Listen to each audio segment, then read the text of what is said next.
At this point, everybody knows about the controversy surrounding Disney's Snow White remake.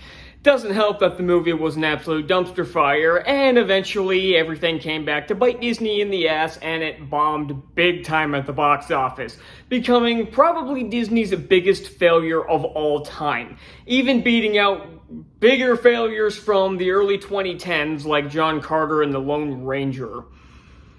But there is something that people forget, is that this controversy has been going on for a while now. It's been several years. Basically pretty much after the movie was officially put into production, it started having controversy and issues behind the scenes. But there is one piece of controversy that a lot of people have forgotten about, and even I have been perpetually forgetting about for the past almost 2 years now, and that's that Daily Wire, the company, decided to release a teaser trailer for a movie called Snow White and the Evil Queen very soon after a lot of the controversy around Disney's Snow White started going around on the internet. But here's the thing. Like I said, this teaser trailer was released almost 2 years ago. I even did a video on this back when that teaser trailer came out. All it showed was some footage of animals and then showed Brett Cooper as Snow White, which unironically was better casting than what Disney gave us. But then after that, there was radio silence on this. Now, the company that was supposed to be making this, which is called Bentkey, they've still been producing other content. And I think on their official page, maybe it's gone now, I don't know, but on their official like streaming service app, it still has this as just coming soon. And it's been that way for, again, almost 2 years now. But with the departure of Brett Cooper from the Daily Wire as a whole, it begs the question, is this movie just not happening? Or the bigger question is, was this movie ever happening? Because here's the thing, like I said, after this teaser came out, and it showed virtually nothing, and we never got like a plot synopsis, we never got any kind of promotion from anybody. Hell, you look at the Pendragon Cycle, which is a show they were developing for God knows how long. They did so many production diaries, or whatever the hell they called it, showing a crap ton of behind-the-scenes footage throughout the entire production. Honestly, I don't even know if that's still coming out. That's scheduled for this year, but again, ever since that production wrapped on that, it's been virtually radio silence. And by the way, the Pendragon Cycle and this were written and directed by Jeremy Boring, who also wrote and directed Lady Ballers, which I did like. It was a very well-written political comedy. But, and here's the thing. The big reason why, even if this movie was in production, this probably isn't happening, at least not without some legal problems, is due to them letting go of Brett Cooper. Now, I can't remember exactly why they left. I think it was a problem. I think it was like a financial problem or something. It was very different to what happened to Candace Owens. It was that was a very different scenario. But, and then that's one of the other things, is that Daily Wire has just kind of gone downhill. I've liked most of the movies they've produced, or at least acquired.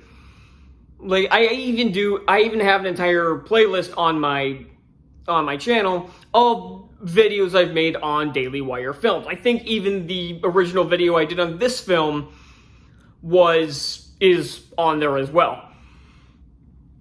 But the big question for this one that I'm wondering is, was this movie ever really happening? Because everybody knows they made this trailer, and the movie as a whole, the announcement and everything, was to troll Disney about their crappy Snow White remake. There was no creative passion behind this movie. It was purely to troll Disney.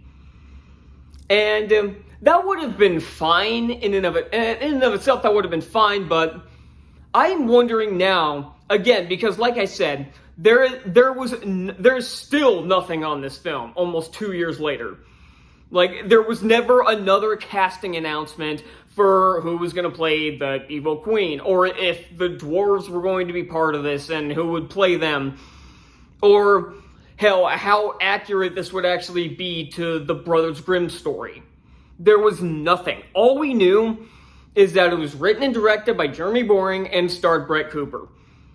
That's it. That was all we got. And nobody at the Daily Wire, at least to my knowledge, has even mentioned this movie ever since the teaser came out. Like, I know a bunch of them talked about it and everything back when this trailer came out, obviously, because they're trying to promote it. But I'm wondering if this wasn't just a PR stunt. Kind of like what Sony did when they announced that El Muerto movie, where all we got was a casting announcement of Bad Bunny as El Muerto, which would have been horrible casting, by the way. But that was all we got, and then it was quietly taken off the release schedule in late 2024, in late 2023, when the release date was supposed to be January 2024, and then they quietly canceled it a few months later. So I'm thinking that, so like I said with that one, I've said that several times now. I even did an entire short on that back when it was quietly canceled, is that I think it was just a big PR stunt. And I think this is very similar, which is why we never got anything about it.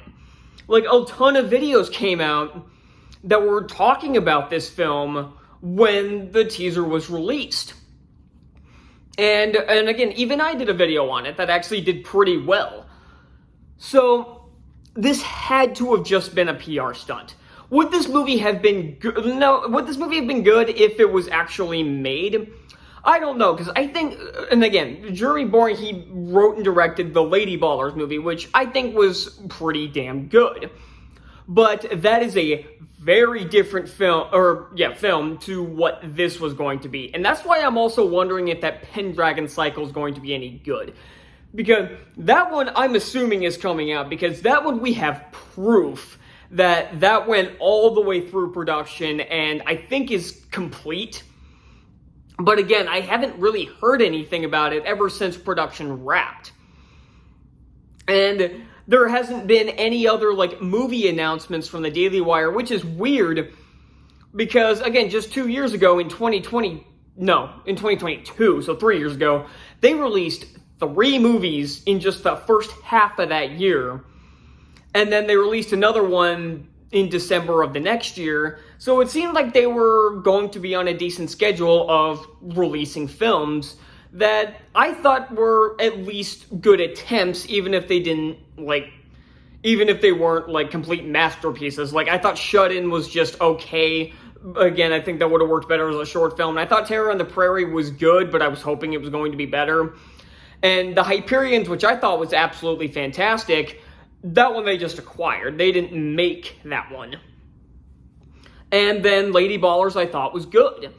So this is just so curious to me as to why they would put out this big PR stuff. Because here's the thing that nobody wants to admit. Nobody at the Daily Wire wants to admit. Let's put it that way. One, their entire company is kind of going in the toilet ever since they fucked over Candace Owens and Brett Cooper. And you can tell that nobody cares about their stupid comment section show anymore, because you look at the number of views with it. Not only did the subscriber count drop, but most of Brett Cooper's videos ended up getting a lot of views, many of them even passing 1 million views.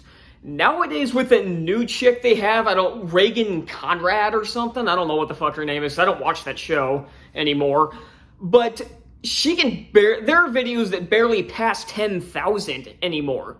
That is a paltry fraction of what they were getting with Brett Cooper. And I'm pretty sure her own YouTube channel is already doing better, despite having to basically start from scratch. So that's pretty embarrassing. But getting back to what was my point? I cannot remember what my point was. Oh, yeah. But here's something else the Daily Wire does not want to admit, is that even their little PR stunt here that they did with this teaser trailer was never going to affect the Snow White remake. Now, the Snow White remake was going to fail no matter what. Everybody knew it from day one. That especially with all the PR nightmare of Rachel Zegler and the controversy with Gal Gadot, which was created by the media. Let's be fair on that one. And with the controversy around the CGI dwarves and a lot of really stupid changes they made to the source material, and most of them for purely political reasons, that movie was going to fail no matter what. But Daily Wire apparently thought that this little PR stunt was going to factor into how much money that movie made. And again, nobody at that company would have wanted to admit this, but this was never going to impact that. So yeah, that's what I guess. So I was actually kind of looking forward to this movie, especially just because I knew it was going to be better than the Disney version. But this is kind of insulting to people who wanted to see a decent adaptation of this. I mean, the company itself, again, has just gone in the toilet, basically. The only person I really follow on the Daily Wire, I mean, I technically follow Daily Wire, but I really don't watch a lot of their stuff, especially with stuff like Ben Shapiro, who's kind of an idiot. But the only person I give a shit about on there is Matt Walsh. He's the only one that I can stomach, because not only does he have actually well thought out takes, unlike Shapiro, but he's actually funny. So yeah, so that's all I got for this, and I'll see you all next time. Bye.